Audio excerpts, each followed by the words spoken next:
আসসালামু আলাইকুম, welcome to S family kitchen. বন্ধুরা কেমন আছেন সবাই? আজকে আমি আপনাদের সাথে শেয়ার করব দারুণ মজাদার একটি ভর্তা রেসিপি। দেখেই বুঝতে পারছেন এটা ঘাটকোল, আর এই ঘাটকোল আমার অনেক পছন্দের ঘাটকোলের ভর্তা। তো এই ঘাটকোলগুলো আমি বাংলাদেশ থেকে আসার সময় নিয়ে এসেছিলাম।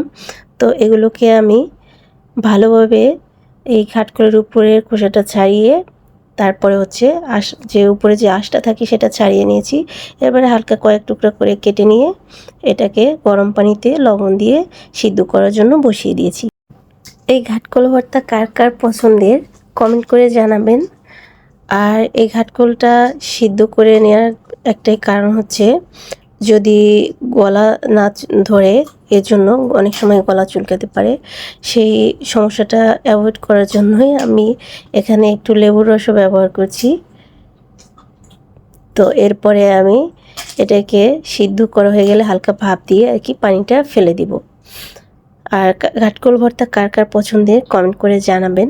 আমার কিন্তু অনেক পছন্দের ঘাটকোল ভর্তা, এবং ঘাটকোলের ইলিশ মাছ দিয়ে তৈরি ভাজি আরও অনেক মজার। তো আমার ঘাটকোলটা সিদ্ধ করা হয়ে গেছে, আমি এটাকে এবার পানি থেকে তুলে নিচ্ছি।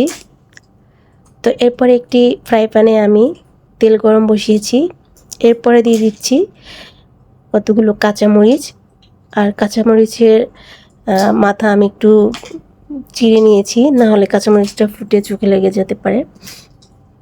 তো এরপরে আমি দিয়ে দিয়েছি রসুন আর কাঁচামরিচ। এটাকে একটু সুন্দর করে হালকা করে ভেজে নিচ্ছি। আমি ভাজা হয়ে গেছে আমি এটাকে তুলে নিচ্ছি। আর ঘাটকোলগুলোকে আমি আগে থেকেই সিদ্ধ করে উঠিয়ে যে পানি ঝরিয়ে রেখেছিলাম সেটাকে এবার এই একই তেলে দিয়ে দিব। এবার এটাকে আমি ভেজে নিচ্ছি।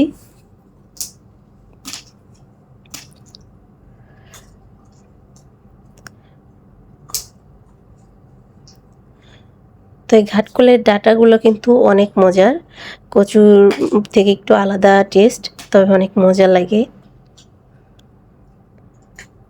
তো এটাকে আমি ভালো করে একটু ভেজে নিচ্ছি। বাড়ির আঙিনায় আশেপাশে এগুলো সাধারণত পাওয়া যায়, আর যেটা অনেক উপকারী।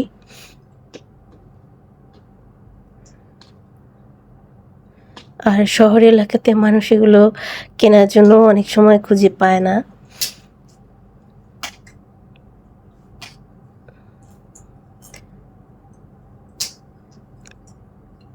ঘাটকোলগুলো আমার প্রায় ভাজা হয়ে গেছে।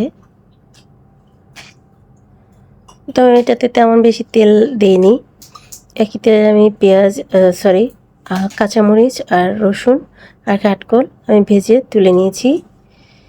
তো এবারে হচ্ছে ভর্তা তৈরি করার জন্য বেটে নেওয়ার পালা।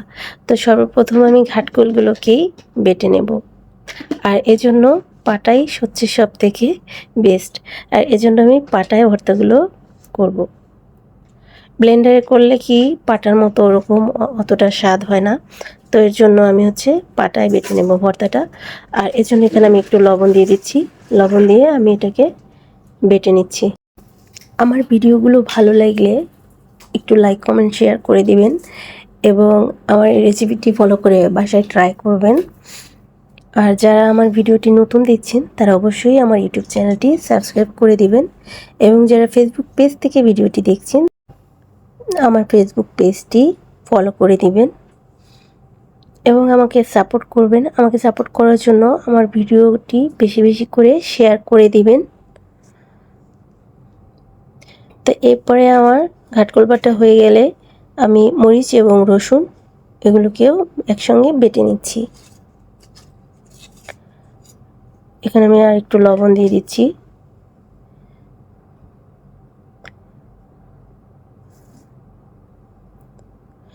বাটা ভর্তার যে স্বাদ সেটা আপনি ব্লেন্ডারে তৈরি করা ভর্তায় কখনোই পাবেন না। হাতে মাখা ভর্তার একরকম স্বাদ, পাটায় বাটার ভর্তার একরকম স্বাদ, আর ব্লেন্ডারে ব্লেন্ড করে তৈরি করা ভর্তাটার আরেক রকম স্বাদ। আপনারা কে কোথা থেকে আমার ভিডিওটি দেখছেন কমেন্ট করে জানাতে পারেন।